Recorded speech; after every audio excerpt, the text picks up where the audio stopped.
tous, bienvenue à cette première conférence d'une couverture pour l'hiver pour cette année. On est infiniment content de vous recevoir ce soir en présentiel. Merci d'avoir fait le déplacement, d'avoir fait la démarche de vous informer sur des problématiques comme le sans-abrisme, la précarité, le mal-logement.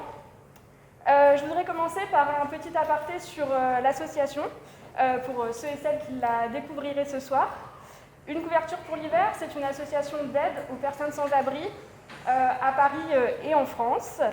Nous organisons de multiples actions, que ce soit pour de l'aide d'urgence, comme les maraudes plusieurs fois par semaine, ou pour une aide sur le plus long terme, avec des missions d'accompagnement et de sensibilisation. Je voudrais saluer le travail du pôle sensibilisation, qui a vraiment lutté corps et âme pour que cette conférence puisse se faire, en dépit et au regard de la situation sanitaire.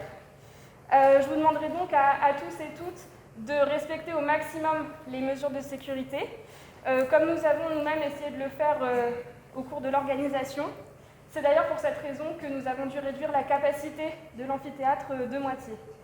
Enfin, je voudrais remercier très chaleureusement Christophe Robert de nous faire l'honneur de sa présence ce soir.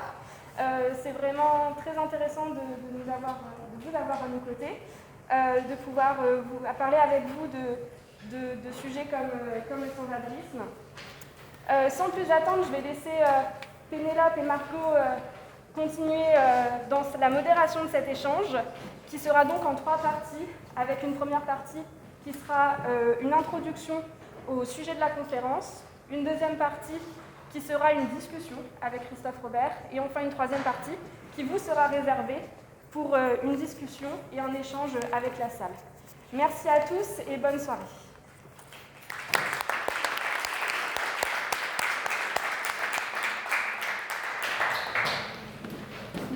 Aujourd'hui, nous avons parmi nous Christophe Robert. Donc, vous êtes docteur en sociologie et spécialiste des questions du mal-logement. Vous coordonnez également le rapport annuel de la Fondation Abbé Pierre depuis 2004. Donc, vous êtes délégué général en 2015. Donc, le mal-logement touche à l'heure actuelle plus de 4 millions de personnes et est un symptôme sévère de la crise du logement qui s'installe dans la durée, avec un marché de l'immobilier plus que déconnecté des besoins de la population globale. Ce phénomène de mal-logement est en hausse depuis le début des années 80, rendant l'action de la Fondation Abbé Pierre, créée en 1992, plus que nécessaire. La Fondation Abbé Pierre est héritière de l'engagement collectif contre la pauvreté et le mal-logement porté par l'Abbé Pierre et lutte contre la précarité par un ensemble de missions. Elle apporte ainsi une aide directe et concrète aux personnes mal logées avec une action de terrain à travers la production de logements très sociaux, de mise à la disposition de fonds d'urgence et l'accompagnement des personnes dans leurs démarches administratives qui peuvent parfois être complexes. Mais elle produit aussi un savoir d'expertise sur le phénomène du mal-logement et est utile à l'évaluation des politiques publiques tout en sensibilisant la population à l'exclusion sociale. Donc, vous êtes parmi nous ce soir pour répondre à nos questions et apporter votre point de vue sur les questions concernant l'aggravation de la situation, les politiques de logement, mais aussi l'exclusion sociale. Cette conférence s'inscrit ainsi dans la logique d'information et de sensibilisation de l'opinion publique quant à la question du mal-logement et plus particulièrement du sans-abrisme. Merci Pénélope pour cette belle introduction. Et bonsoir Christophe Robert. Donc, j'aimerais directement rentrer dans le vif du sujet en revenant sur les propos de la secrétaire générale du Secours populaire qui disait la semaine dernière, à l'occasion de la publication du baromètre annuel de la pauvreté, les propos suivants. Je cite « Nous n'avons jamais vécu une situation pareille depuis la Seconde Guerre mondiale et il y a urgence. » Donc, selon les estimations de plusieurs associations, dont la Fondation Abbé Pierre, 1 million de Français et de Françaises ont basculé dans une situation de précarité depuis le début de la pandémie. Que remarquez-vous ? Quelle est votre réaction face à ça et qu'avez-vous constaté ces derniers mois ? Bien, bonsoir à tous. Ça marche ça ou je parle dedans? Bonsoir à toutes et à tous. Merci pour cette invitation déjà. Bravo pour l'association, parce que c'est comme ça qu'on va s'en sortir. J'espère qu'on aura l'occasion d'en parler. Il n'y a pas de fatalité à tout ça. Par contre, il y a des grosses résistances et le combat est compliqué. Je peux vous le confirmer depuis pas mal d'années que je travaille dans ce domaine. Sur la situation elle-même, oui, on constate en fait deux choses principales. La première, c'est que il y a tout un pan de la population qui, depuis la crise sanitaire de mars, une population qui vivait finalement sur le fil, qui s'en sortait, bon an, mal an, qui avait des ressources pour pouvoir à peu près vivoter, mais qui était déjà dans une situation de fragilité, c'est-à-dire que quand des dépenses imprévues tombaient, par exemple, réparer sa voiture, réparer, je sais pas, une machine à laver, faire intervenir un plombier, déjà, ça amputait le budget. C'est-à-dire que quand on dit sur le fil, c'est sur le fil pour de vrai. Et par exemple, quand en mars, avril, les cantines scolaires ont fermé, eh bien, c'était pour beaucoup, pour leurs enfants, des repas à 1 euro, 2 euros par jour. Et quand vous avez 3 enfants, et dans la semaine, ça fait 3 fois 5, ça fait 15 euros, et sur un mois, etc. Et donc, c'est venu amputer des budgets très, très, très sensibles.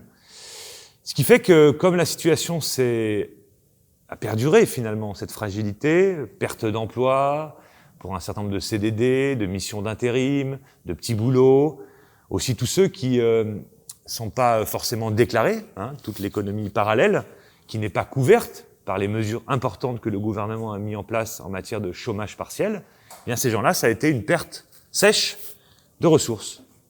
Et du coup, une peur des gens qui ont commencé à avoir un peu faim, qui s'inquiétaient de comment ils allaient pouvoir alimenter leurs enfants, comment continuer à se soigner, et beaucoup d'inquiétudes sur l'avenir, les perspectives à venir. Donc ça, c'est le premier phénomène. Et puis le deuxième, c'est que avant même cette crise, il y a déjà pas mal de monde qui était en situation de fragilité. Vous savez, il y a à peu près 9 millions de ménages pauvres en France.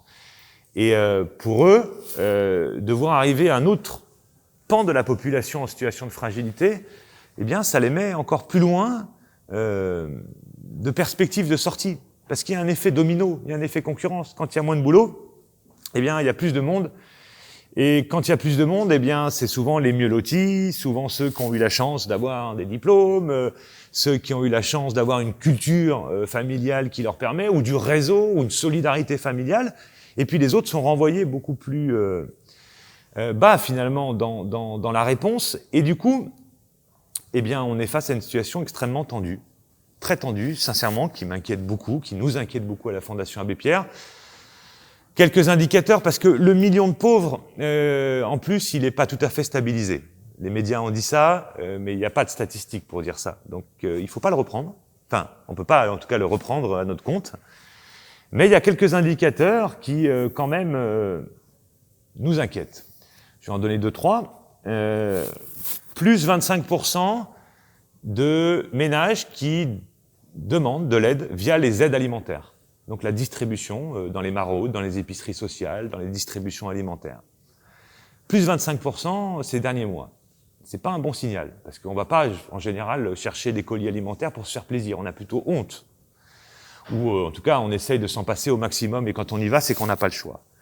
Un autre indicateur extrêmement préoccupant, c'est une étude menée par l'Association nationale des départements de France, qui sont ceux qui distribuent les aides sociales, notamment le revenu de solidarité active, le RSA, et on a assisté en août à une augmentation en moyenne de 9,2% du nombre de demandes de RSA par rapport à août de l'année passée. Et vous savez, quand on commence à solliciter le RSA, c'est qu'on n'a plus rien. Le RSA, c'est 150 € quand on est une personne seule, et donc on n'y va pas non plus par plaisir. Donc c'est pas un bon signal. Avec aussi un autre sujet, je vous rappelle que les jeunes de moins de 25 ans n'ont pas le droit au RSA, ce qui est un manque considérable, un trou dans la raquette de la protection sociale en France qui est insupportable, contre lequel on se bat depuis des années. Nous pensions que nous aurions peut-être gain de cause dans les prochains jours, Et il se trouve que hier, le Premier ministre Jean Castex a communiqué en disant non, on n'y viendra pas, et si ça vous intéresse, on décryptera les raisons qui motivent cette décision. Et puis évidemment, 900 000 chômeurs de plus attendus courant 2021. Donc voilà, c'est ça les indicateurs, et il y a de grandes chances que ça conduise à une augmentation très très importante de la pauvreté, mais qu'il est difficile à ce jour de quantifier. Donc par rapport à ces indicateurs-là, comme dit, vous avez une réponse décevante par rapport au RSA pour les jeunes des pouvoirs publics. Qu'attendez-vous de l'acte 2 du plan pauvreté qui devrait être publié fin de la semaine? Écoutez, on a vu Jean Castex il y a 10 jours, et on lui a fait part, les associations de solidarité, de cette situation incroyable. C'est-à-dire que pendant le confinement, j'allais dire les associations que nous sommes, on le sait déjà, mais en tout cas, ça a été rendu visible, je pense, à l'ensemble de la population, ce qui est pas inintéressant, parce que il n'y a rien de pire que de ne pas regarder, de ne pas voir, de ne pas savoir, ou d'invisibiliser ce type de problème. C'est que beaucoup se sont rendus compte que vivre avec le RSA, en fait, c'était pas vraiment vivre, c'était survivre. S'apercevoir aussi de ce que je disais tout à l'heure, que beaucoup de ménages qui demandent rien, même pas de contact avec l'action sociale, avec les travailleurs sociaux, vivent sur le fil, et le moindre accroc les fait basculer dans une situation de fragilité ou de précarité. Et donc, la rencontre qu'on a eue avec le Premier ministre, nous avons dit qu'il y avait des efforts qui avaient été faits par le gouvernement, très sincèrement, pendant le confinement. Il y a eu des aides ponctuelles, notamment aux étudiants, mais pas seulement. Il y a eu des aides de 200 € ici, de 400 € là. Il y a eu la mise à l'abri des personnes sans domicile dans des hôtels. On a prolongé cette victoire qu'avait eu l'abbé Pierre après 54 de la création d'une trêve hivernale, qui fait que pendant l'hiver, on n'expulse plus les ménages. C'était un combat qu'il avait mené parce que des gens mouraient dans la rue après avoir été expulsés, mouraient de froid, dans un hiver très froid en 54. Et l'appel de l'abbé Pierre, c'était ça. C'est une femme qui était morte dans la rue, avec le papier qu'elle tenait, où la veille, on l'avait expulsée. Donc des choses qui sont innommables dans une société moderne, dans une société riche. Et cette trêve, par exemple, elle est prolongée aujourd'hui. Donc il y a eu des efforts du gouvernement. Mais des efforts ponctuels.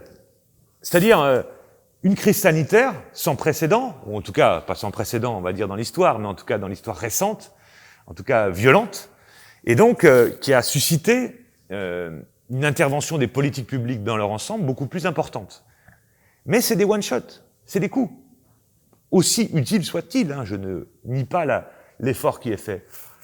Mais les réponses dont nous avons besoin, c'est des réponses de lutte contre les inégalités, contre le creusement des inégalités, le renforcement des riches qui sont toujours plus riches, des pauvres qui sont toujours plus pauvres, ou des protections sociales inexistantes pour un certain nombre de catégories, dont les moins de 25 ans, qui ne sont pas éligibles au RSA, ou à titre du montant du RSA. Donc le Premier ministre, il nous reçoit, il nous dit « ça fait pas longtemps que je suis là, je suis le nouveau Premier ministre, je voulais vous entendre, laissez-moi 15 jours et je ferai des annonces le 17 octobre, donc samedi prochain, journée internationale du refus de la misère. » Bon, ok, nous on dit « soit, attendons le 17 octobre ». Sauf que hier matin, le Premier ministre communique en disant « non, il n'y aura pas d'augmentation du RSA, il n'y aura pas d'ouverture aux moins de 25 ans, c'est pas notre méthode. Notre méthode, nous, c'est de relancer l'emploi. » Très bien.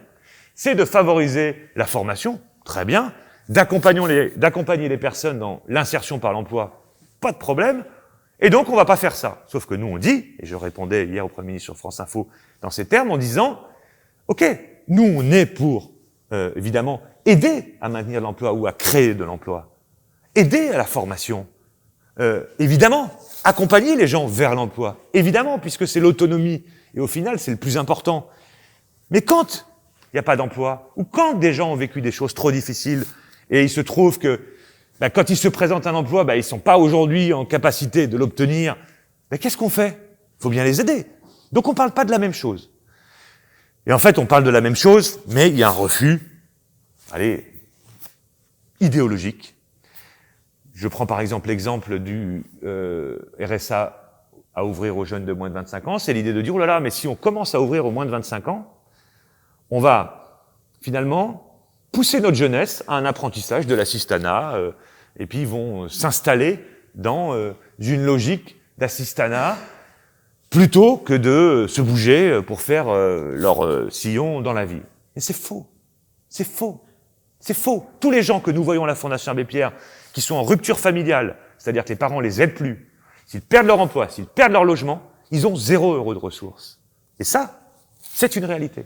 Donc il y a un moment où il faut que nos responsables politiques, et je leur dis comme ça, hein, c'est pas parce qu'on est ici dans un amphi entre nous, regardent la réalité en face, regardent les fragilités en face, mesurent à quel point tout le monde n'a pas les mêmes chances dans la vie, et qu'à un moment, si on veut que tous les jeunes reprennent pied, là, il va falloir qu'ils puissent au moins avoir un petit logement, il va falloir un peu qu'ils se soignent, il va falloir qu'ils se reposent et qu'ils repartent s'ils ont vécu des choses difficiles. Et là, on a une énorme difficulté, un peu comme il peut y avoir du refus sur les enjeux climatiques, les enjeux environnementaux, malgré la prise de conscience collective, à certains égards, du fait qu'on s'enfonce dans le mur sur cette histoire-là. Et à ce propos, depuis longtemps, la Fondation Abbé Pierre a pour but d'encourager les politiques qui sont généralistes en justement tenir compte des plus pauvres, mais aussi de tous ceux qui sont susceptibles de basculer dans la pauvreté, tous ceux qui sont aujourd'hui sur un fil rouge et qui l'étaient déjà avant. Pouvez-vous dire en quoi les politiques actuelles d'aide et de protection sont plus à tendance réparatrice que généraliste? Alors, du coup, indépendamment de la crise sanitaire dans laquelle nous nous trouvons, si c'est ça, il faut prendre un peu de recul, du coup, au-delà de la situation d'aujourd'hui qui est bien tendue. D'abord, dire qu'on a un des systèmes de protection sociale le plus puissant au monde. Enfin, je crois qu'on peut le dire. Nous avons un système globalement qui est protecteur, avec des trous dans la raquette, des failles, ce que j'évoquais sur les jeunes de moins de 25 ans, c'est un droit ouvert qui manque. Hein. N'importe qui de plus de 25 ans qui n'a plus rien pourra avoir un droit au RSA. C'est un droit, il n'y a pas de conditions, il n'y a pas de devoir montrer patte blanche, un certain nombre de dossiers. Non, si vous n'avez pas de ressources, vous avez le RSA. Pas pour les moins de 25 ans. Donc, ce système de protection, il est plutôt bien placé en comparaison européenne, même mondiale, même s'il y a un certain nombre de trous dans la raquette. Par contre, on a observé depuis une vingtaine d'années des glissements. C'est-à-dire que, sans se limiter à l'analyse de la protection sociale, on constate par exemple que l'emploi, donc quelqu'un qui est un emploi, qui a un emploi, qui est en emploi, peut se trouver en situation de pauvreté. Donc c'est des évolutions du marché de l'emploi, de la réalité vécue du marché de l'emploi, qui font que, là on ne fait pas appel à un système de protection sociale parce que quelqu'un est en emploi. Mais quelqu'un qui est en emploi, il va bosser 2 heures le matin à faire des ménages à Paris entre 6h et 8h, 2 heures le soir à faire les ménages à Paris dans les bureaux entre 17h et 21h, donc ça fait un peu plus de 2 heures, c'est 20 heures, 24 heures. Et après, il va retourner en banlieue, là où le logement est moins cher, parce que c'est là où il a trouvé chaussures à son pied, et il va mettre 2h30 pour y aller, et ainsi de suite. Mais au final, il est pauvre. C'est-à-dire qu'il le met sous le seuil de pauvreté d'un point de vue monétaire, et puis au final, il vit pas bien. Donc, on a une espèce de paradoxe qui fait que, même si on a un système de protection sociale qui est assez puissant, malgré qu'il y ait des trous, il y a des dérives qui s'observent sur le marché de l'emploi, sur les conditions de travail, sur les conditions et les ressources que l'on peut avoir en fonction de ces conditions de travail, qui font que on peut travailler et être pauvre, et on peut travailler et être mal logé. Et là, il y a un autre élément sur le mal logement. C'est que la protection sociale, elle est là pour aider ceux qui ont besoin de se soigner, ceux qui sont dans la dépendance, ceux qui sont à la retraite, ceux qui sont sans rien. Et puis normalement, quelqu'un qui a un emploi, il vit dans de bonnes conditions. C'est en tout cas ce qu'on connaissait avant le début du chômage de masse au cours des années 80. Et au fond, il s'est passé un autre élément. Il y a le phénomène des travailleurs pauvres que je viens d'évoquer, et puis il y a un autre élément, c'est qu'il y a des dépenses contraintes, notamment liées au logement, qui sont devenues tellement importantes que même si vous gagnez des sous au SMIC, vous savez, c'est 1 200 € net le SMIC, mais si vous devez vous loger dans une ville comme Paris, mais pas que Paris, et que vous devez dépenser 800, 900 € pour loger votre famille, derrière, dès le premier mois, le premier jour du mois, il vous reste 300, 400.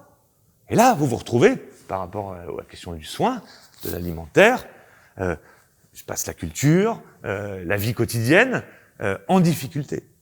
Donc, du coup, on ne peut pas simplement regarder la situation au regard de la protection sociale et de ces outils, quand bien même seraient plutôt bons en France, mais aussi de la réalité de ce que vivent les gens. Donc, au final, ce qu'il faut faire, c'est regarder ce que gagnent les gens, ce qu'ils dépensent comme dépenses dites incompressibles, pour mesurer, pour un certain nombre de nos concitoyens, les fragilités qu'ils vivent au quotidien. Et juste un point là-dessus, c'est ce qui crée une espèce de, comment on va dire, d'incompréhension, parfois, dans l'opinion. Vous avez l'INSEE, à juste titre, les chiffres sont bons, qui dit le pouvoir d'achat des ménages augmente. Il a augmenté de temps l'année dernière, il a augmenté de temps 5 ans, il a augmenté de temps 10 ans. Puis vous avez les gens, les classes moyennes, les classes moyennes inférieures, les modestes, les pauvres, j'en parle même pas, qui disent non, ils sont gentils eux, mais moi c'est pas ce que je vis tous les jours, quoi. Mais oui, mais c'est parce que c'est ça qui se passe.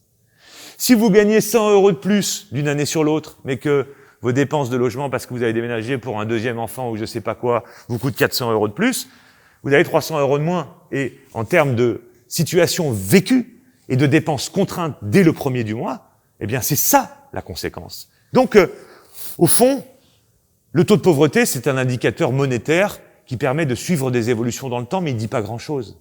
Celui qui a 1200 € mais qui paye rien pour son loyer, puisqu'il a la chance d'être propriétaire de plein droit, donc il rembourse plus de traite, ou parce qu'il a eu un don dans la famille, ou j'en sais rien. Et celui qui paye 600 € pour loger sa famille, quand il a 1200 €, évidemment, c'est pas la même situation. Donc, il y a un moment, il faut regarder de près ce que vivent les gens, et de près la composition de leurs entrées et de leurs dépenses.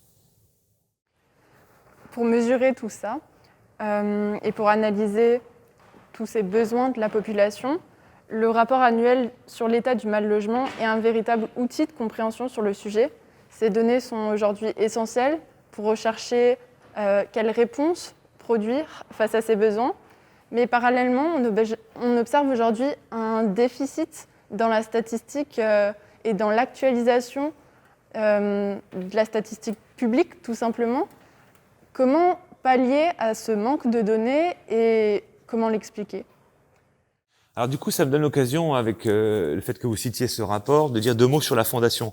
Parce qu'on n'a pas forcément une idée de ce que c'est exactement. Je vous en dis quelques mots. En fait, la Fondation Abbé Pierre, vous l'avez dit, elle est tout à l'heure en introduction, elle est née en 92. En fait, elle a une particularité, c'est qu'elle n'a pas de finances publiques. Enfin, 2% d'un budget de 45 millions d'euros. Pas de finances publiques.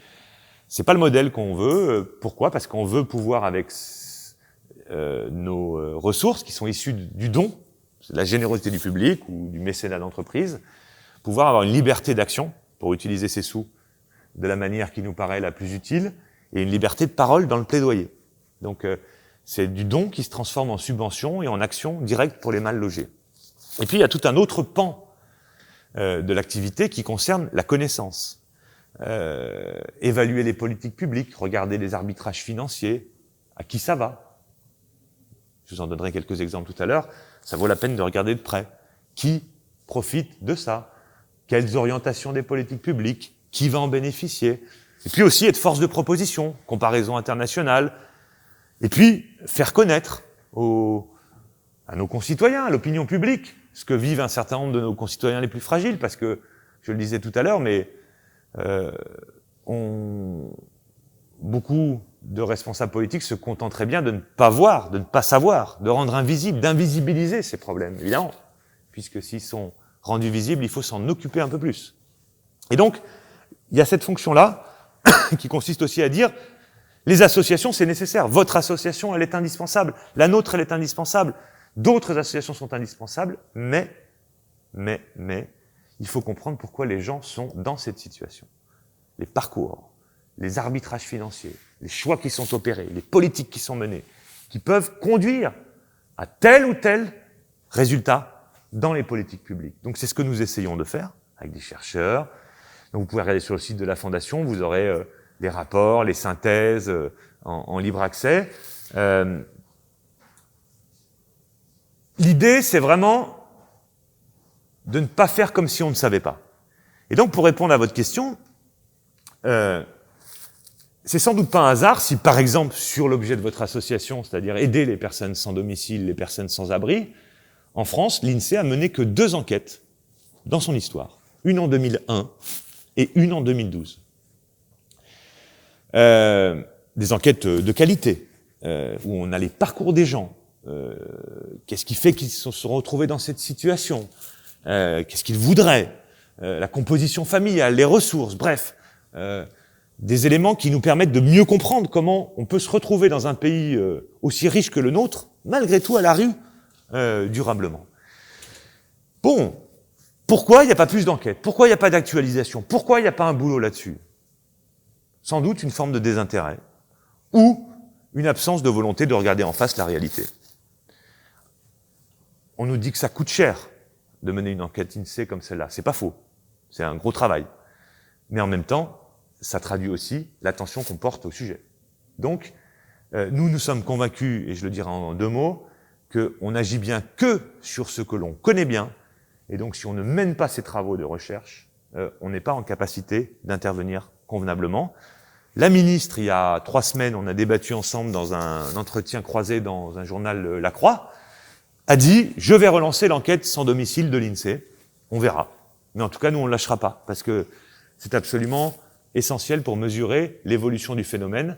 Vous imaginez bien qu'entre 2012, dernière enquête de l'INSEE sur le sujet, et 2020 aujourd'hui, il y a pas mal de choses qui se sont passées parce qu'il y a eu la crise de 2008, sans parler de celle dans laquelle on est complètement plombé en ce moment.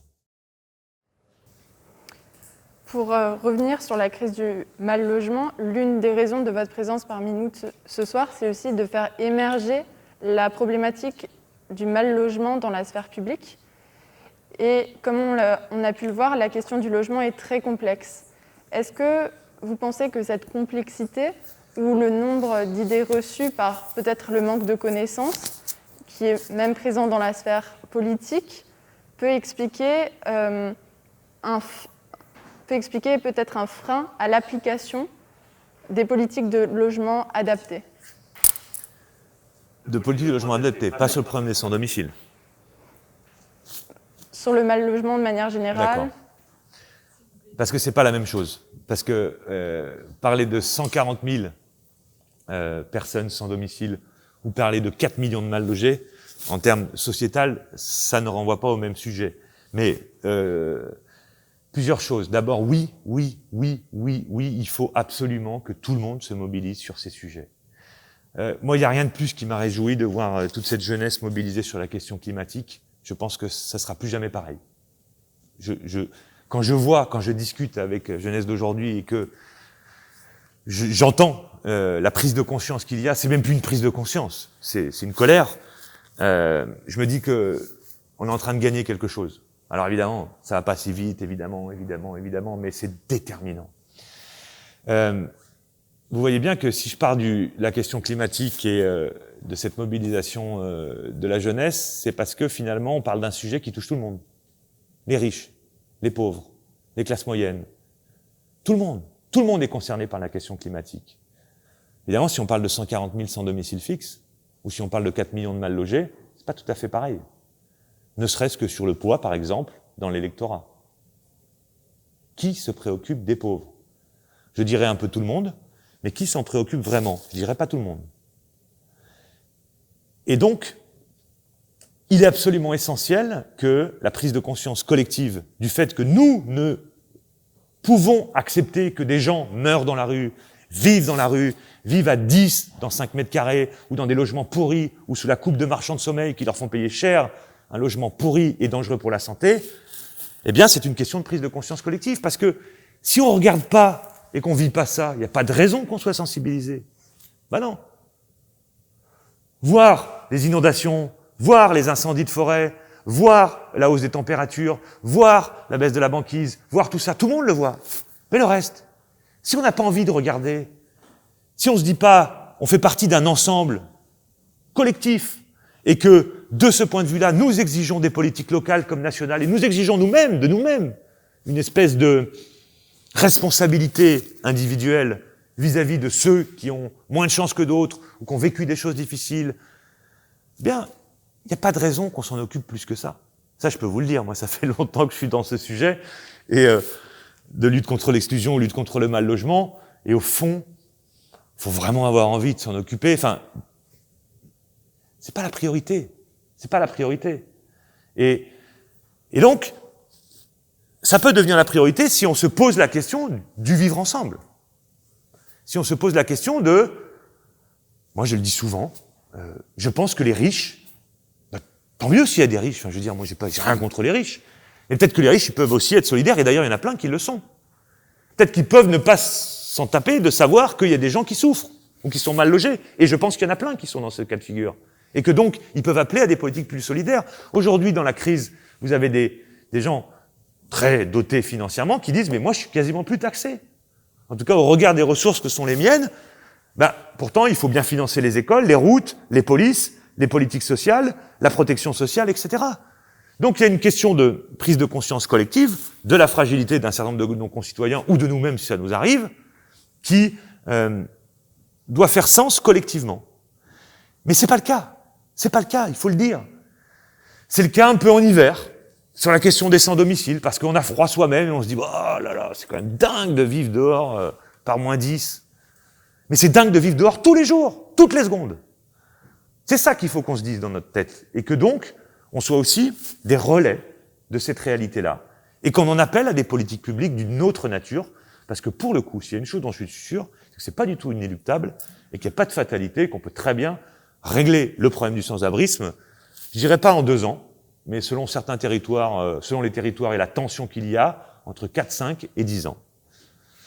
Donc, prise de conscience collective, c'est essentiel, connaissance, c'est essentiel, et ensuite, exiger de nos responsables politiques, ou prendre la main en politique, soi-même, pour pouvoir mener des politiques plus solidaires et de lutte contre les inégalités. Vous avez parlé de lutte contre le mal logement, mais aussi de lutte contre l'exclusion sociale. C'est quelque chose dont on essaye de sensibiliser, on essaye de sensibiliser à ce sujet d'exclusion. Et une question se pose, vous qui êtes sur le terrain depuis longtemps, comment on peut expliquer qu'il y a une telle barrière relationnelle et sociale entre 2 mondes qui côtoient en fait le même trottoir? C'est quoi les 2 mondes? Pardon? C'est quoi les 2 mondes dont vous parlez? Les 2 mondes, ça veut dire les personnes sans domicile, les personnes sans abri et les personnes qui sont peut-être plus insérées dans la société. Moi, je crois qu'il y a d'abord, la question des sans-domicile est un petit peu différente de la question de la pauvreté et la question du mal-logement plus largement. Je vais m'expliquer. C'est-à-dire que moi, j'ai jamais vu baisser quand même, en tout cas dans l'intention de la société dans son ensemble, de l'opinion, on va dire, j'ai toujours vu un refus d'accepter que des personnes vivent dans la rue. Donc je crois que, globalement, il y a une solidarité, enfin, comment dire, c'est pas il y a une conscience collective, en tout cas dans notre pays, où on ne s'est pas encore habitué à dire c'est normal qu'il y ait des gens à la rue. Alors plus l'hiver, je le disais tout à l'heure, qu'au quotidien, mais que beaucoup de gens ne savent pas comment faire, ne savent pas quoi faire. Et d'ailleurs, c'est bien normal qu'ils ne sachent pas quoi faire. Parce que ce serait une illusion de considérer qu'il suffirait de donner un petit peu de sous à quelqu'un pour qu'il sorte de la rue. Non. L'histoire des gens à la rue, c'est pas simplement une réponse avec une prestation à un moment. C'est pas vrai. Beaucoup de personnes qui sont à la rue sont des personnes qui sont passées par l'aide sociale à l'enfance. Parce qu'à un moment, il y a eu rupture familiale. Et puis, l'aide sociale à l'enfance, à 18 ans ou 21 ans, il n'y a pas eu de continuité de l'action publique. C'est-à-dire qu'on les a protégés en tant que mineurs, dans des familles d'accueil, dans des foyers. Et puis après, on s'est dit, voilà, à 18 ans, ma foi, maintenant ils sont grands, ils vont faire leur vie.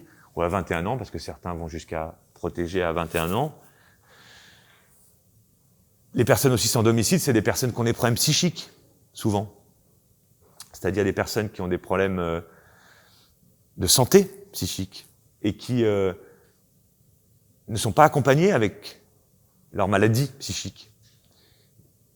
Les personnes qui sont à la rue, c'est des personnes qui vont par exemple sortir de prison sans contact avec la famille, dont on ne se sera pas préoccupé à la sortie de prison si elles ont une solution de logement ou pas. La prison a fait son job, comme l'aide sociale a fait son job, comme l'hôpital psychiatrique a fait son job. Et bon, c'est donc globalement le reflet d'une insuffisance de politique publique dans différents domaines, face à des parcours ou des fragilités pour lesquelles on n'a pas suffisamment accompagné les personnes. Donc, on ne devient pas sans domicile fixe comme ça. Hein, il y a beaucoup de gens qui, dans les sondages, disent « j'ai peur un jour de… » Bon, c'est pas tout à fait vrai. Tout le monde ne devient pas sans domicile fixe du jour au lendemain, même s'il y a toujours des exceptions. Et donc, c'est là où il faut rentrer un peu dans les parcours. Hein, c'est pas simplement des chiffres, les sans domicile fixe, comme les pauvres sont pas simplement des chiffres, ce sont des individus qui ont vécu des choses, qui ont des aspirations, qui ont eu des envies, qui ont eu des moments de bonheur, des moments plus difficiles, qui n'ont pas eu les mains tendues sans doute au bon moment, ou les réponses institutionnelles ou sanitaires au bon moment. Et donc, je crois que l'opinion globalement refuse, en tout cas en France encore, de dire qu'on pourrait considérer comme un état de fait qu'il doit y avoir des personnes, enfin qu'il y ait des personnes sans domicile, mais ne sait pas bien comment faire. Et c'est bien normal parce que c'est compliqué. C'est-à-dire que si on veut agir pour les personnes sans domicile, c'est tout à fait possible, mais ça ne peut pas être comme ça simplement, même si chacun peut apporter un peu de réconfort, une couverture, à manger, un café, une pièce, un réconfort, un regard, c'est déjà déterminant. Parce que on inverse déjà la logique, on n'est pas simplement en train de… Vous savez, les gens vous disent souvent, le pire c'est que je suis devenu invisible, on m'enjambe. Évidemment que c'est le pire, parce que on n'est pas des animaux, on est des humains, et l'humain il se construit à travers le regard des autres, à travers la communication avec les autres. Donc si on n'a plus ça, ça veut dire qu'on n'existe plus. En tout cas, c'est comme ça qu'on le ressent. Donc, tout est utile face à ce problème majeur. Mais la réponse durable, elle ne peut pas être celle du citoyen seulement. Ça va être une réponse politique, durable, qui va parfois nécessiter beaucoup de temps. Nous, on accueille des personnes dans des logements durables en disant « vous êtes chez vous maintenant, vous avez un droit de bail ». Et le simple fait de dire à quelqu'un « t'es pas juste quelques nuits à l'hôtel ou quelques nuits en hébergement, mais maintenant t'es chez toi ». Vous avez déjà fait 30% du boulot. Parce que la personne va se reposer enfin. Je vais pas devoir raconter mon histoire à tout le monde pour grappiller 2 machins, 2 petits déjeuners ici, une aide là. Je retrouve ma dignité. Et donc, il y a des réponses, par exemple, en matière de logement. Avec ce que nous, on développe, des pensions de famille, des lieux d'accueil de jour pour les personnes sans domicile, du logement très social, comme vous l'évoquiez tout à l'heure, qu'on développe, qu'on construit, avec l'aide de nos donateurs, on produit beaucoup de logements, beaucoup de solutions de ce type. C'est génial. C'est-à-dire que tout d'un coup, celui qui est là, à qui il faut apporter du réconfort, un regard, une couverture, un repas, ben, on va lui donner la chance de repartir. Et c'est génial. Enfin, mais c'est des réponses institutionnelles. Et juste pour vous donner un exemple, là, depuis 2-3 ans, on a réduit considérablement les budgets de l'État pour la construction de logements sociaux. Mais tout ça est lié. Tout ça est lié. Donc je pourrais prendre des dizaines d'exemples qui montrent que notre action publique, en sortant de prison, en sortant de l'ASE, ou en construction de logements sociaux, ou en sortant d'hôpitaux psychiatriques, etc., produit la situation dans laquelle se trouve aujourd'hui nombre de personnes sans domicile ou mal logées, parce que parfois être dans un logement pourri, allez, à 5 dans 15 mètres carrés, c'est presque la même chose, tellement c'est invivable. Une dernière question avant l'échange avec le public. Vous êtes intimement convaincu que l'objectif 0 sans-abri est possible. Quelles sont là ou les mesures que vous metteriez immédiatement en place si vous le pouviez? Ah oui, alors complètement intimement persuadé, parce qu'on connaît bien le sujet et les politiques publiques depuis longtemps. Ben, j'ai commencé un peu à l'évoquer du coup dans la réponse précédente. Si vous vous préoccupez de tous ceux qui, à partir du parcours que l'on connaît des personnes sans domicile, basculent à un moment. C'est-à-dire vous dites, bon, toute l'aide sociale à l'enfance, c'est du monde hein, quand même. Il n'y a pas de sortie sans solution de logement. Donc la connexion entre le service public de l'aide sociale à l'enfance et la réponse logement. Alors, le problème, c'est que l'aide sociale à l'enfance est déjà un secteur en souffrance, qui n'a pas beaucoup de moyens pour traiter des sujets compliqués, sociaux, et qui le fait avec beaucoup de bonne volonté. Mais bon, une fois qu'ils ont fini leur job à 18 ans ou 21 ans pour certains, on voit bien que, bah oui, qu'est-ce que vous voulez qu'ils fassent? Mais si jamais on se préoccupe de ces ruptures, sortant de prison, sortant de l'aide sociale à l'enfance, sortant de l'hôpital psychiatrique, expulsion locative, Et on a des alternatives à l'expulsion locative qui marchent très très bien et qui mettent pas en difficulté les propriétaires de logements, hein, qui c'est pas à eux d'en faire les frais. Donc si vous faites, et on pourrait multiplier les exemples, si vous intervenez pour limiter au maximum les ruptures en amont, avec des politiques publiques d'accompagnement, de soutien, d'aide, de protection, et puis que, en aval de l'hébergement d'urgence, des hôtels sociaux, des CHRS, des centres d'hébergement et de réinsertion sociale, etc., vous permettez de développer une offre de logement qui correspond à la capacité financière de ces ménages et avec un accompagnement social s'il y a besoin, parce que si c'est des problèmes psychiques, c'est des problèmes de santé, il y a besoin d'être accompagné.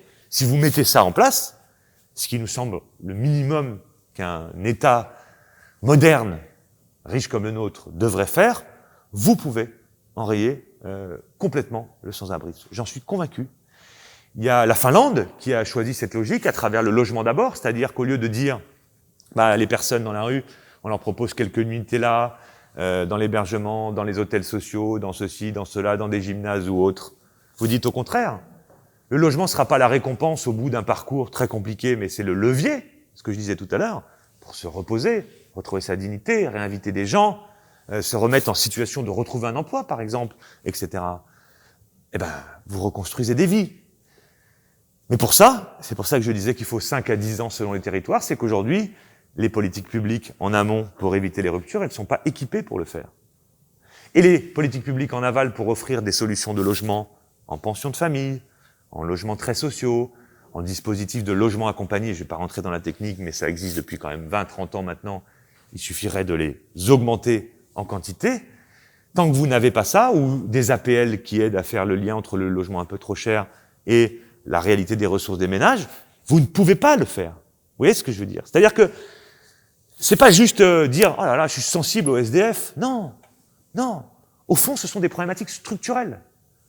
C'est des choix politiques. Ici, là, là. Donc il faut actionner différents leviers simultanément pendant plusieurs années pour se mettre en capacité d'atteindre cet objectif dont je suis complètement convaincu qu'il est atteignable. D'accord. Merci pour ces réponses. On va maintenant passer au moment d'échange avec le public. Si quelqu'un a des questions. Ouais.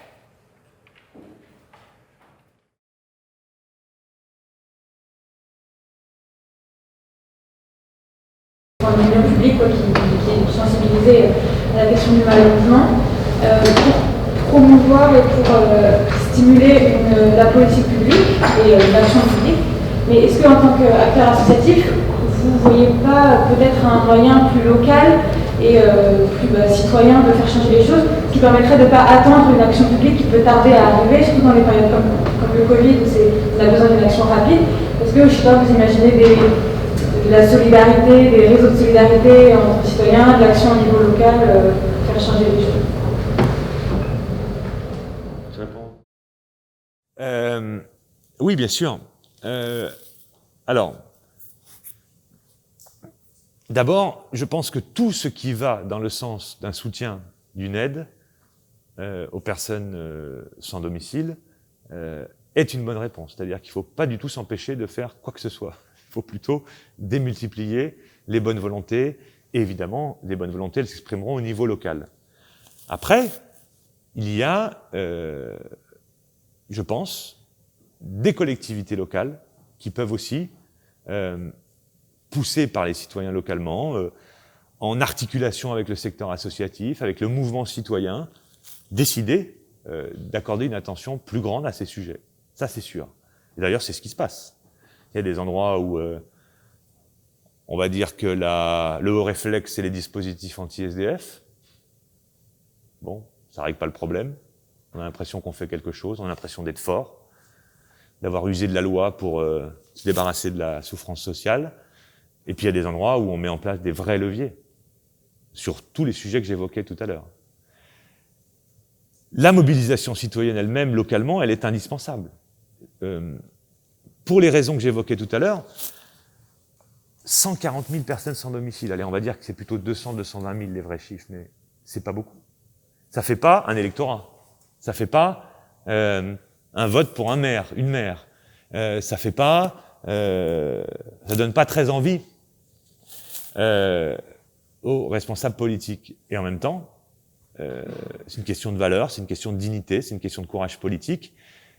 Mais s'il n'y a pas la société civile qui pousse dans ce sens, il y a peu de chances que partout, il y ait des mobilisations locales qui permettent, par les pouvoirs publics, d'agir. Après, le local, oui, mais pas seulement. Parce que si on regarde vraiment le diagnostic que je commençais à poser, mais il faudrait des heures pour le poser. Je vous ai parlé de la prison, je vous ai parlé de la sociale enfance, je vous ai parlé des hôpitaux psychiatriques, je vous ai parlé des politiques du logement. Le problème, c'est que ça se fait pas comme ça. Et c'est bien des institutions à qui on donne à un moment ou pas des moyens d'agir dans un sens ou dans un autre. Je prends l'exemple de ce que on sait tous depuis longtemps, mais enfin, qui a sauté à la figure de tout le monde pendant la crise de la Covid. Ça fait 10 ans qu'on déshabille les hôpitaux, que les hôpitaux tirent la sonnette d'alarme, des mobilisations locales, des petits hôpitaux de province, des machins, des services d'urgence, qui alertent, qui disent, mais attendez. Et puis que finalement, il y a tout un courant politique qui a essayé de dire, oh là là, mais eux, ils rouspètent tout le temps, ils sont jamais contents. Puis là, tout le monde s'aperçoit qu'en fait, on n'a pas les suffisants, qu'on n'a pas ceci, les respirateurs, qu'on n'a pas les services machin, et que tout le monde est au taquet, que s'il y a une deuxième vague, ils sont bien fatigués, les soignants, parce qu'ils sont pas beaucoup à bosser, et avec beaucoup de bonne volonté.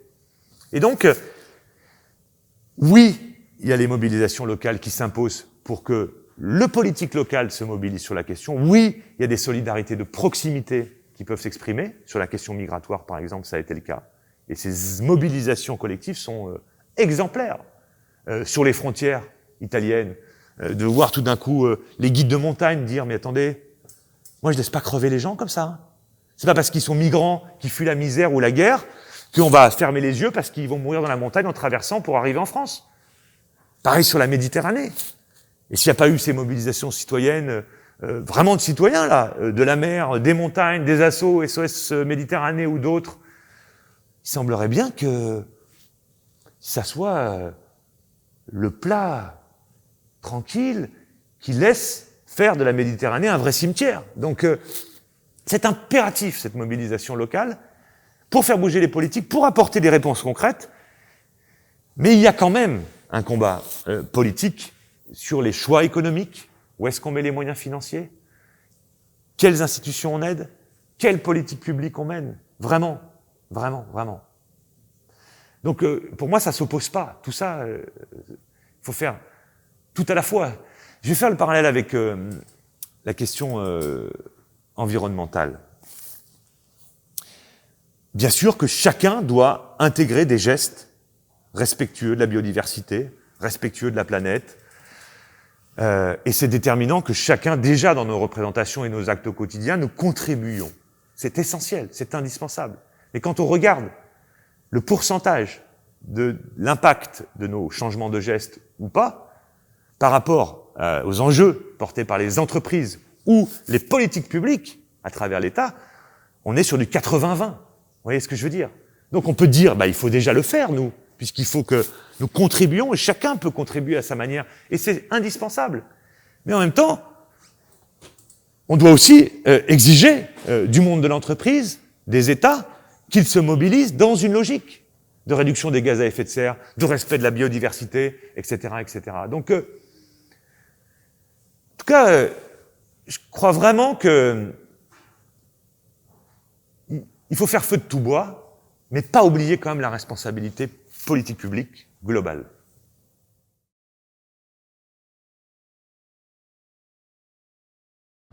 Bonsoir, merci. Pour un peu mettre en tension ce que j'ai voulu dire, je me demandais si la prolifération des associations qui distribuent des dons alimentaires, des vêtements, plein de choses, les centres d'hébergement d'urgence et toutes les initiatives qui se mènent au niveau individuel par le bénévolat, etc.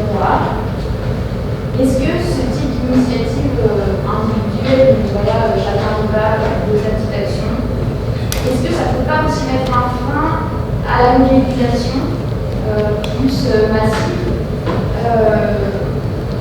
qui aurait pour impact d'alerter beaucoup plus et de pointer vraiment une action des politiques publiques parce que donc, toutes ces associations, etc., elles peuvent en fait un peu devenir comme des prestataires de services de l'action sociale et faire qu'il y a un désengagement de l'État parce qu'il voit qu'il y en a déjà qui prennent en charge et en fait par des actions assez minimales et voilà. Et puis ça peut être un frein à la mobilisation collective et massive de ces initiatives-là.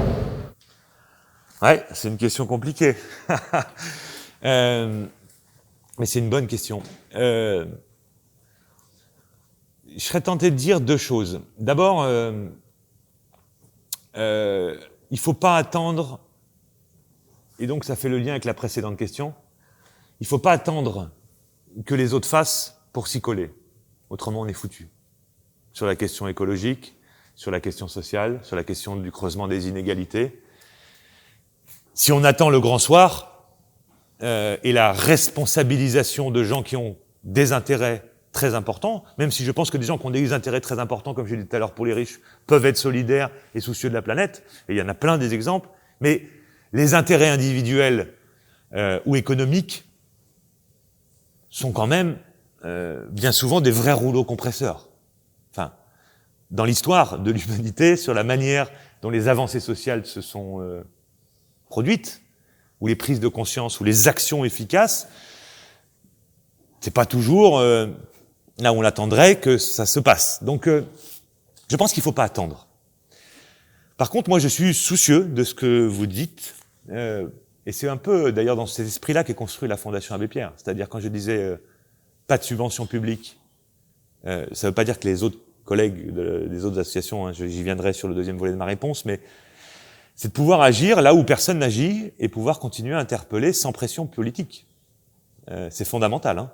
Je peux vous assurer que nous, on finance tout un secteur associatif. On finance à peu près 900 projets par an que portent 450 assos. J'ai vu, moi, en 15 ans que je suis à la Fondation Abbé Pierre, des associations locales, pour le coup, qui ont fini par ne plus pouvoir vraiment interpeller localement sur des situations qui n'étaient pas traitées par les politiques locales, hein. Les situations de mal logement de personnes prostituées, toutes des zones d'ombre en fait, ou méconnues ou d'invisibilité. Et quand ils commençaient à ouvrir leur gueule un peu, en disant voilà, on leur dit je vous rappelle, vous êtes quand même financé par les finances publiques, vous êtes gentils, vous allez un petit peu vous calmer, vous tapez dessus là tous les jours, bim bim bam, dans les journaux locaux. Donc il y a une tension, hein, quand même. Mais je pense qu'il faut quand même agir. Mais l'idéal, de mon point de vue, c'est agir, mais aussi faire de la politique. De la politique, pas forcément partisane, mais on fait de la politique non partisane. Notre grille d'analyse, c'est les inégalités, c'est la pauvreté, c'est les personnes sans domicile, c'est les personnes mal logées, c'est les personnes qui souffrent, mais on fait de la politique. Et donc, est-ce qu'on peut se dire que, là pour un autre secteur associatif, les centres d'hébergement d'urgence, les distributions alimentaires, qui sont finalement des associations parapubliques, c'est-à-dire que sans les finances publiques, elles ne peuvent pas agir. Moi, je pense que là aussi, elles apportent une réponse. Donc, toute réponse apportée est utile. Est-ce que, pour autant, et c'est le fond de votre question, du coup, ça maintient le couvercle un peu? Est-ce que ça évite une prise de conscience collective? Personnellement, mais c'est vraiment très personnel, je dis pas que j'ai raison, j'ai du mal à me dire qu'il faudrait que les gens aient encore plus faim, soient encore plus nombreux à être sans c'est pas ce que vous avez dit, hein, mais encore plus nombreux à être sans domicile, ou qu'il y ait encore plus d'inégalités, ou encore plus de violences sociales, pour que, finalement, il y ait une prise de conscience et une autre politique. C'est compliqué de se dire ça. Mais peut-être vous vouliez compléter votre question. Quand on disait mobilisation, justement, au lieu de se mobiliser individuellement, vraiment avoir des actions collectives qui aillent réclamer, qui aillent une mobilisation massive, et j'allais en rapport aux forces faibles, aux forts, on met toute notre énergie là-dedans, et pas dans le fait de répondre dans l'urgence à des besoins immédiats des personnes, c'est-à-dire, etc. Évidemment, il faut préciser ça, parce qu'on ne sait pas combien de temps il va falloir.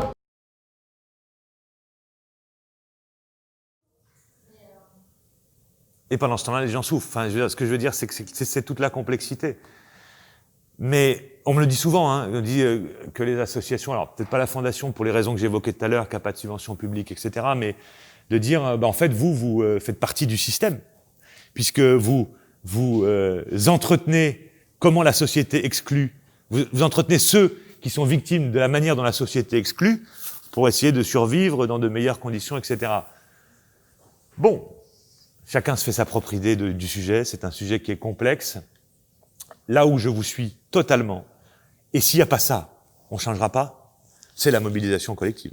Alors, quand je disais, je me réjouis tous les jours de la façon dont la jeunesse se mobilise sur le climat, c'est sincère, c'est-à-dire que c'est le grand espoir, parce que il y a trop de gens qui sont formatés. Aujourd'hui, le Premier ministre, enfin hier matin, je le disais sur France Info et donc je lui réponds le soir, il nous explique comment il faut que les jeunes de moins de 25 ans en rupture familiale se passent de 500 € par mois. J'en peux plus d'entendre ça, moi.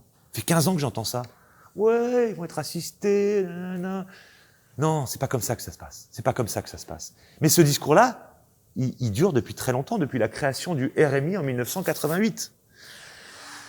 Donc s'il n'y a pas là une mobilisation collective qu'on a du mal à créer, à susciter, il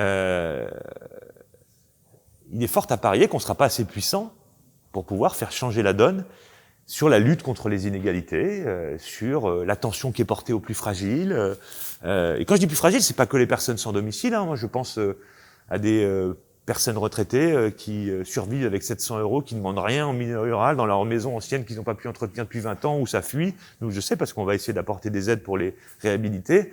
C'est hallucinant.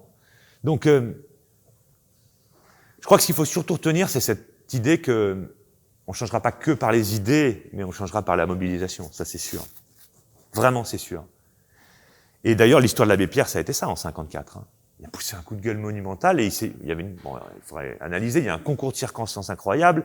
On était après-guerre, donc il manquait plein de logements. Il y avait des hivers très froids, une catastrophe, donc les gens avaient peur. Ils lancent cet appel, et puis bras de fer, quoi. Mais bras de fer, plus. Appuyé par les citoyens. D'abord, il dit aidez-nous. Donc il y a plein de gens, mais ils sont débordés. Ils ouvrent même la gare d'Orsay pour amener les couvertures, les lits de camp, les aides. Ils savaient plus où mettre l'argent qui arrivait. Donc ils ouvrent un hôtel parce qu'une riche propriétaire d'hôtel lui dit allez, je vous ouvre mon hôtel, et ils mettaient dans les baignoires. Ça débordait. Et en même temps, ils faisaient de la politique pour demander la construction de logements pour les plus pauvres, pour demander la trêve des expulsions locatives, pour ceci, pour cela. Bon, nous, c'est ce qu'on essaie de faire, les associations. D'ailleurs, on s'unit avec beaucoup d'associations pour être dans cette logique-là. C'est pas évident. C'est pas évident de mobiliser largement, mais il faut le faire. Faut rien lâcher. Parce que c'est comme ça qu'on va y arriver. Bonsoir. Ça. Et vous avez clairement expliqué à quel point il était nécessaire d'avoir une politique publique. Et moi, je voulais savoir si, dans vos interactions justement avec les politiques, vous pouvez vous voyez, même pas forcément que ceux du gouvernement, mais en général, est-ce que vous voyez un espoir? Est-ce que vous avez l'impression qu'il y a une possibilité que les mentalités changent un peu? Ou est-ce qu'on est toujours dans une situation précaire? J'ai pas entendu la fin, mais des occasions. Est-ce qu'on est toujours dans une situation de. Est-ce qu'ils ne comprennent pas la nécessité de faire l'évaluation? Le problème, c'est que là, on parle des sujets, j'allais dire, les moins bien traités. Vous voyez ? Donc, c'est la question de l'importance de ce sujet ou pas dans l'esprit de responsables politiques, locaux ou nationaux. Moi, je pense qu'il y a plein de gens qui ne sont pas de mauvaise volonté. Hein. C'est-à-dire que c'est pas du cynisme, hein. C'est pas de la violence gratuite, c'est pas de l'inconsidération totale, c'est pas... bref. Mais c'est pas non plus la priorité. Donc, c'est compliqué. On va dire qu'il y a un courant, parce qu'il y a autant de diversité dans cet amphi qu'il y en a dans les élus. Donc, chacun avec son histoire, ses courants, ses envies, ses valeurs. Mais il y a tout un pan, depuis longtemps, et ça continue, qui considère que comme on a un système de protection sociale qui est plutôt déjà bien étayé, bien protecteur, on n'a pas vocation à le développer davantage, voire même à le niveler peut-être au niveau moyen de ce qui se pratique en Europe, par exemple. Vous voyez ce que je veux dire?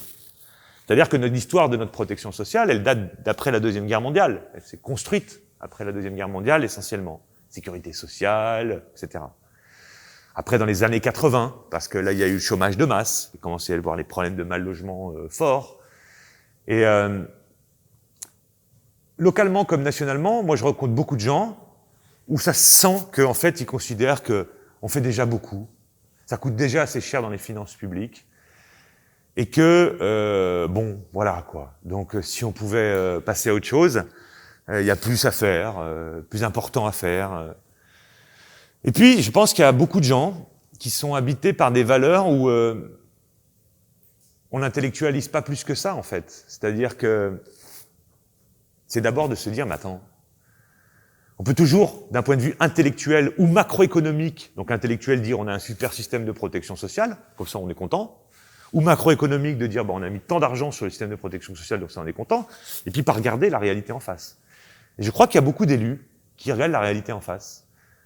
Par exemple, sur les questions de mal-logement, qui sont très très mal menées au fil des majorités, hein, c'est pas simplement le gouvernement aujourd'hui, parce que c'est un sujet complexe, vous l'avez dit tout à l'heure. On change pas une politique du logement comme ça, on construit pas 2,5 millions de logements en 3 ans. Alors que sur l'emploi, on peut créer des politiques du logement très réactives, si vous voulez, mais pas le logement. Donc, pas grand monde a envie de s'y coller. C'est souvent pas le même temps que le temps du mandat. Hein. Donc ça, c'est une vraie question par rapport aux politiques. Est-ce qu'en 5 ans, président de la République, ou en 6 ans, maire, je vais réussir à inverser la réalité de la ville à travers le logement? Bah non. Ça s'est construit depuis des décennies, les ségrégations territoriales, les quartiers populaires d'un côté, les ghettos de riches de l'autre, les machins. Et donc, s'y coller, c'est pas évident. Mais ils savent quelle est la réalité. Les maires notamment. Les maires M-A-I-R-E-S. Pourquoi? Parce que quand ils sont dans leur permanence, ils s'aperçoivent que 7 fois sur 8, les gens qui viennent les voir, c'est pour un problème de logement. J'ai un logement trop petit, il faudrait que je change. Mon logement est pas convenable, j'arrive plus à payer mon loyer, machin. Ce qui est une réalité pour beaucoup de nos concitoyens, au-delà du mal-logement et des personnes sans domicile. Après, dire est-ce que ça a changé? Ça a changé à partir de quand? Où? Quoi? Comment? Vous voyez ce que je veux dire? C'est compliqué, votre question. Par exemple, je vais juste prendre, en juillet, j'étais avec les nouveaux maires, là, un peu écolos, société civile, qui ont été élus là dans les dernières élections municipales. Donc je suis allé faire une conférence. Ils se réunissaient après avoir été élus à Tours. Ils étaient une trentaine de nouveaux maires, beaucoup de femmes, de jeunes, parfois très jeunes, 30 ans. C'est plutôt cool. Et bon, on sentait une envie de faire différemment sur la question démocratique. Faire participer les citoyens, sur la question écologique, vraiment intégrer la question écologique, sur les questions sociales. Voilà, moi, j'ai plutôt trouvé ça, à titre personnel, encourageant. Maintenant, c'était 2 semaines après, 1 mois et demi après avoir été élu. Donc après, il faut faire. Il faut faire dans la constance, il faut se coller les dobis, il faut tenir dur. Donc on verra. Il me semble que sur les questions écologiques, la prise de conscience est quand même bien là. Sur les questions démocratiques aussi, c'est-à-dire que je vois des évolutions. On voit bien qu'on va dans le mur, quoi. Putain, enfin, je veux dire, la cessation avec les élites politiques, le monde de la télé, des médias, on voit bien qu'il y a une distance qui se crée. Les gens qui croient plus en politique, l'abstention, record, il y a un problème. Enfin, je veux dire, on peut pas se dire qu'il n'y a pas de problème. Donc je crois qu'il y a aussi un certain nombre d'élus qui ont conscience de la dangerosité du moment, d'un point de vue démocratique, électoral. Sur les questions sociales, un peu sur les inégalités, c'est-à-dire que le creusement des inégalités devient un peu plus insupportable aux yeux de beaucoup de monde. La crise du mouvement des Gilets jaunes dans sa configuration au départ, après ça a pris des tournures un peu différentes, mais elle était quand même très liée à la question sociale. Donc à un moment... ça suscite de la colère, quoi. C'est-à-dire qu'en disant, je vous fais plus confiance, vous, mes responsables, je vous crois plus, vous avez mené en bateau 20 fois, vous faites pas les bons choix économiques, quand c'est toujours les mêmes qui s'en foutent plein les poches, enfin, toute ce discours-là, qui témoigne d'un ressenti sincère, et qui, parfois, n'est pas faux, d'ailleurs, suscite des prises de conscience, me semble-t-il, d'un certain nombre d'élus, sur la question démocratique. Donc sur la question climatique, sur la question démocratique, sur la question du renforcement et du creusement des inégalités, oui. Sur la question de l'exclusion, je trouve que c'est un peu plus homogène dans la durée, à mon grand regret, on va dire. Bonsoir. Pour continuer un peu sur cette question, la question qui vient d'être posée, vous avez insisté sur l'importance des politiques publiques et donc d'un changement profond de ces politiques publiques. Et donc, ma question serait comment nous, qui allons bientôt, plus ou moins bientôt, travailler, qui nous sentons concernés par ces questions-là, pouvons essayer, dans un futur plus ou moins proche, de participer à ce changement des politiques publiques. Est-ce que vous auriez des conseils à nous donner ou des idées, des pistes de réflexion? Ah ouais, j'ai plein de trucs à vous donner. Non. Ben, d'abord, je vais traduire les. Moi, j'ai pas de conseils à donner. Je crois que plutôt vous dire ce que moi j'ai pu observer qui manquait et ce dont on souffre, je crois, sincèrement, c'est trop d'idéologie qui empêche parfois de voir la réalité de ce que vivent les gens. Et je crois qu'il faut vraiment, vraiment regarder ce que vivent les gens. C'est-à-dire que la politique, c'est se mettre au service d'un pays, d'un peuple. Et si on ne le regarde pas tel qu'il est, c'est-à-dire courageusement, qu'on se donne les moyens de savoir ce qui se passe, et non pas se faire simplement une idée de ce que l'on pense de ce qui se passe, ça change tout. Pourquoi moi, quand je discute avec des responsables politiques, locaux ou nationaux, avec le Premier ministre, avec un maire, avec un adjoint au maire, avec un conseiller municipal, au fond, tout de suite, je me rends compte, si on a affaire à quelqu'un qui a des idées bien construites, certes, mais déconnectées d'une partie de la réalité, ou pas. Et ça change tout. Parce que il faut se poser cette question de pourquoi on fait de la politique. Pourquoi on s'inscrit dans une administration. C'est pourquoi. C'est pour avoir raison au regard de l'idée qu'on s'est fait de ce que devrait être la politique publique d'un point de vue macroéconomique, ou pour répondre aux besoins de ce que vivent les gens. Et ces besoins, ils évoluent très vite. La mondialisation, c'est une accélération incroyable. Le progrès, au sens technologique, c'est une évolution incroyable. En quelques décennies, en 100 ans même, si on veut. Tout a changé. Les flux financiers. Qui a le pouvoir de quoi? Et donc, je pense vraiment qu'en fait, c'est beaucoup plus simple que ça. C'est-à-dire qu'il faut qu'on regarde ce qu'il en est. Ce qu'il en est, alors, bien sûr, des marchés de l'emploi, par exemple, parce que on va faire n'importe quoi, hein. Pas distribuer tout l'argent de la politique publique en espérant que ça marchera derrière comme ça. Non, c'est pas ce que je suis en train de dire, c'est pas la naïveté. Mais au moins savoir à qui on a affaire, savoir ce que vivent les gens. Regardez ce qu'ils vivent dans les territoires ruraux, dans les territoires périurbains, pas simplement dans les métropoles. La vision d'un pays, c'est pas juste la capitale ou 10 métropoles qu'on voudrait faire monter à l'échelle européenne, même si c'est peut-être bien de les faire monter à l'échelle européenne, hein. J'ai pas contre l'idée de gagner aussi un certain nombre de choses dans les compétitions, par exemple, mondiales, parce que ça crée de l'emploi, parce qu'il y a des choses importantes à faire. Mais si jamais vous créez des politiques qui entraînent, 20% de la population, peut-être même 30%, parfois 2% dans les choix économiques, % de la population, ou parfois 40%, et vous laissez tout le monde à la traîne, sous prétexte que vous avez raison, parce que vous avez une tête bien pensée, bien façonnée. Ben oui, mais bon, c'est une conception de la politique qui n'est pas la mienne, qui n'est pas la nôtre à la Fondation Abbé Pierre, qui n'est pas la nôtre avec beaucoup de gens autour de nous. Donc, le premier conseil, je crois que c'est vraiment de mettre les pieds sur le terrain, de connaître les gens, de les écouter, de prendre le temps. Et comme on peut pas, quand on est responsable politique, le faire tout le temps, il y a des moyens de le faire. En associant, par exemple, la société civile, en associant les corps intermédiaires, la société civile organisée, les syndicats, les associations qui travaillent sur le terrain, bien sûr les maires, etc. C'est-à-dire que vous construisez avec les corps intermédiaires qui vont permettre à la fois de rendre visible, de coproduire dans une logique démocratique d'autres façons d'agir. Prenons un exemple. On verra ce que ça donnera au final, mais sur l'exemple démocratique de la Convention citoyenne climat. Très intéressant. Hyper intéressant même. On outille des citoyens, tirés au sort, on les outille. Nous, on a été pour leur apporter notre connaissance de terrain, des réponses à apporter dans la rénovation thermique, sur la question écologique, de logement. Il y en a d'autres qui sont venus, il y a eu des longs débats, etc. Ça, c'est vraiment intéressant. Il y a des corps intermédiaires, il y a des citoyens, pas juste où on leur dit, allez, prononcez-vous A plus B, machin, ou votez pour un, votez pour deux. Non, un vrai travail de fond, en association avec les corps intermédiaires et la société civile organisée. C'est quelque chose qui peut régénérer la démocratie.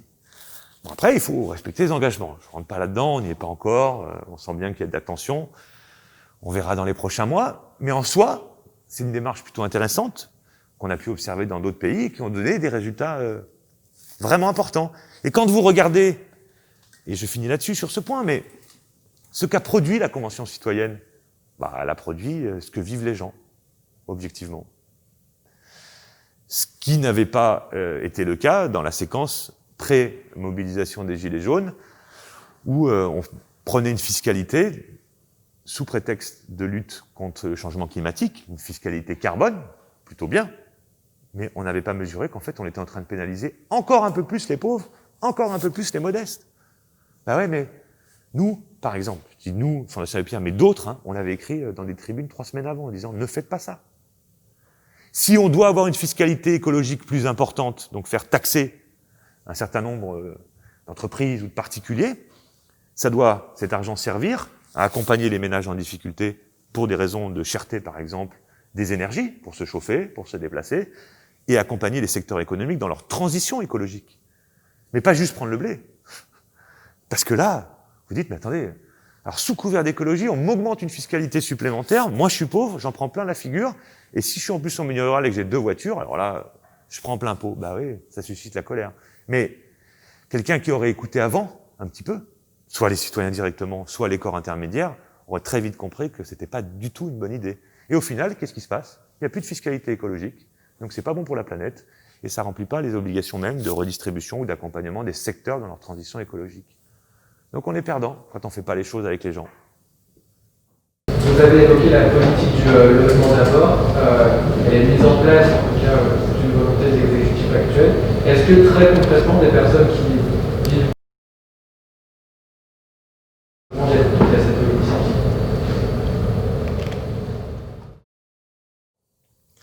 La politique du logement d'abord, c'est une politique, c'est une très bonne politique. C'est-à-dire, c'est l'idée de dire, face à l'exclusion par le logement de dizaines de milliers de personnes chaque année, au lieu de mettre des places d'hôtel chères, qui coûtent cher à la collectivité et qui sont pas satisfaisantes pour les gens parce que ils peuvent pas inviter des gens, ils peuvent pas faire à manger, c'est pas cool pour les mômes s'il y a des enfants, etc., etc. On va, au lieu de maintenir ces gens-là pendant plusieurs mois ou plusieurs années, puis après de les faire passer d'un hôtel d'urgence à un centre d'hébergement social, puis à un logement accompagné, puis peut-être un jour un logement, le Graal, la récompense, on inverse la logique, comme je le disais tout à l'heure. Le logement devient le levier de la réinsertion. Comme l'a fait la Finlande, comme nous on le porte depuis 2005.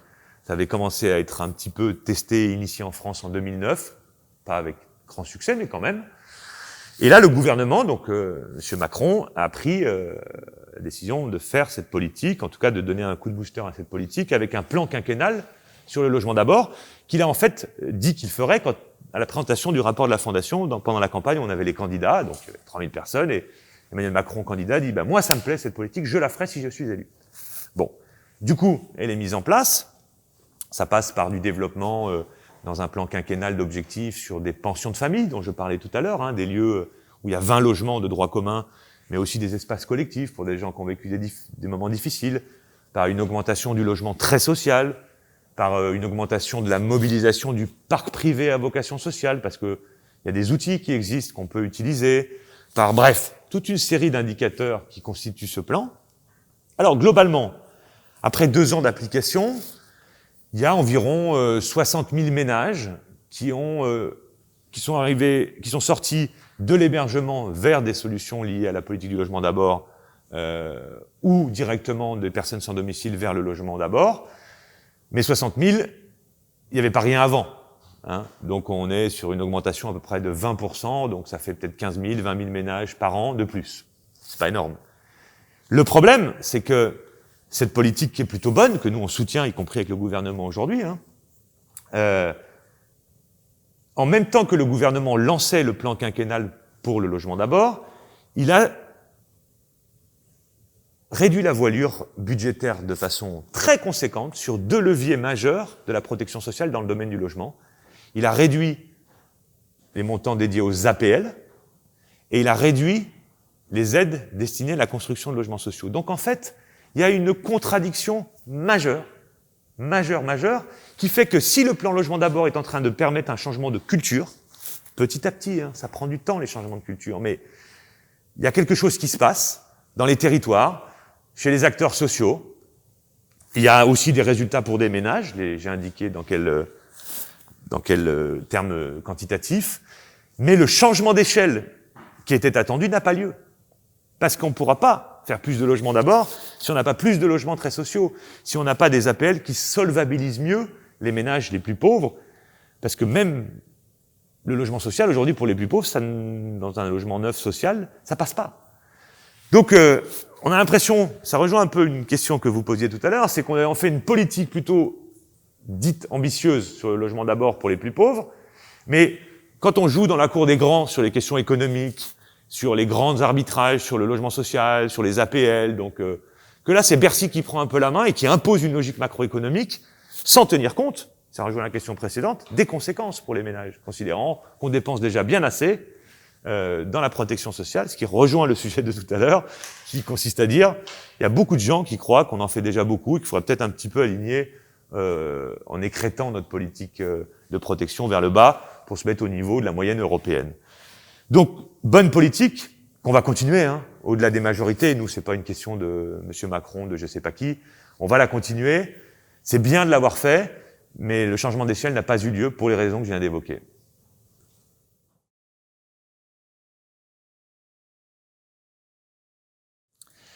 Alors, en fait, il y a un service études à la Fondation Abbé Pierre. On est 150 salariés, 200 bénévoles. Il y a un service études composé de 3-4 personnes, sociologues, juristes, sciences politiques de formation, pas mal spécialisés dans le domaine du logement. On a un comité de pilotage mensuel pour élaborer ce rapport annuel, avec des chercheurs extérieurs d'universités, de différentes universités, politologues, urbanistes, géographes, sociologues, qui sont associés à la production de ce rapport pour que ça soit pas que notre regard, nous, Fondation Abbé Pierre, qui pourrait être partiel, forcément, par définition. Donc on veut associer des chercheurs extérieurs qui nous challengent un peu, qui nous font voir d'autres choses. Voilà, ça c'est les moyens qu'on dédie au rapport. Une utilité, oui, sans aucun doute. Sans aucun doute. Ça fait exister le sujet du mal-logement. Ça permet de disposer aux journalistes, aux politiques aussi, aux ministres, aux maires, aux présidents d'agglomérations spécialisés dans le domaine du logement, les adjoints logement, urbanisme, etc., d'avoir une matière chaque année, à la fois statistique parce qu'on rassemble toutes les données de connaissances sur le logement et l'état du mal-logement. Il n'y a pas beaucoup, je ne crois pas qu'il y ait d'autres endroits où ça se fait, plus des analyses ponctuelles, plus qualitatives sur des sujets particuliers du moment, pour pouvoir essayer d'apprécier des sujets qui sont non traités ou méconnus, plus l'évaluation des politiques publiques. Donc ça a une... Oui. Et là, pour ces comités, au niveau de l'analyse, ce sont que des chercheurs, est-ce qu'il y a des gens qui ont vécu l'expérience dans du sans-abri? Ah oui, oui. Alors, là je vous parlais des gens extérieurs, les équipes de la Fondation sur le terrain alimentent le rapport aussi. C'est-à-dire que à partir des réponses qu'on apporte, des témoignages qu'on reçoit, il y a beaucoup de témoignages, par exemple, de mal logés, qui viennent illustrer les propos, parce qu'il n'y a rien de mieux. C'est pas la statistique, je le disais tout à l'heure, qui nous savez, je dis souvent, mais si je vous dis qu'il y a 3 800 000 mal logés, 4 millions ou 4 millions 2, ça vous change rien. Par contre, je vous fais lire 4 témoignages de personnes qui le subissent tous les jours, vous dites non, quand même, c'est pas possible. Donc oui, c'est incarné, avec des témoignages, et aussi les actions qu'on peut amener, qu'on peut apporter, parce qu'elles rendent aussi visible ce que vivent les gens. Donc après, c'est difficile ça, c'est-à-dire qu'on le fait plutôt en vidéo, avec des petits films, pour sensibiliser, parce que c'est quand même plus parlant. Après, l'impact sur les politiques, je suis convaincu d'une chose. Moi, je m'occupais de ce rapport, j'étais directeur des études avant. Et je suis convaincu que s'il n'existait pas, il faudrait le faire. Ça, c'est sûr. De là à permettre de changer les choses dans les rapports de force, dans lesquels on n'est quand même pas les plus puissants, je dirais pas, mais si vous voulez, je prenais l'exemple du logement d'abord pour répondre à la question de tout à l'heure. Quand on présente notre rapport, voilà, donc c'était juste avant les élections présidentielles, on avait tous les candidats et candidates qui étaient là et qui sont exprimés, que j'interviewais ou mes collègues pendant une demi-heure, chacun l'un après l'autre sur leur politique du logement. Et le simple fait il y a 3000 personnes, plein de journalistes, le simple fait que cet événement existe, je sais par exemple, puisque maintenant ça fait longtemps que je le fais, que les équipes de campagne ont travaillé énormément en amont sur leur programme logement pour cet événement-là, pour d'autres aussi sans doute, mais quand même. Donc, on crée du débat, on donne de la connaissance, on livre des données, on propose une analyse de l'évaluation des politiques publiques, on fait parler les mal logés, on donne à voir des réponses qui fonctionnent. Bon, c'est plutôt vertueux. Ça change pas la donne, mais c'est vertueux quand même.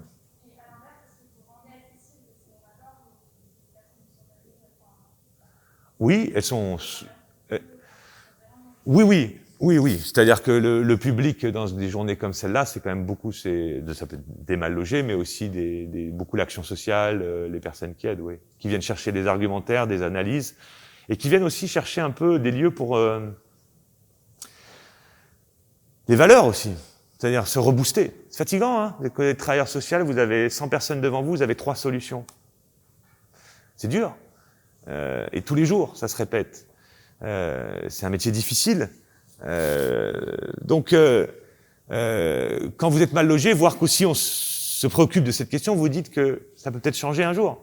En tout cas, contribuer à changer, ou que pour ses propres enfants, ça sera peut-être différent. Parce qu'il y en a qui se battent. Donc, c'est très important. Là où sans doute on a une marge de manœuvre, si j'entends ça aussi dans votre question, c'est peut-être pour produire des contenus plus accessibles. Parce que là, on s'adresse quand même aux prescripteurs, aux décideurs, aux acteurs du logement.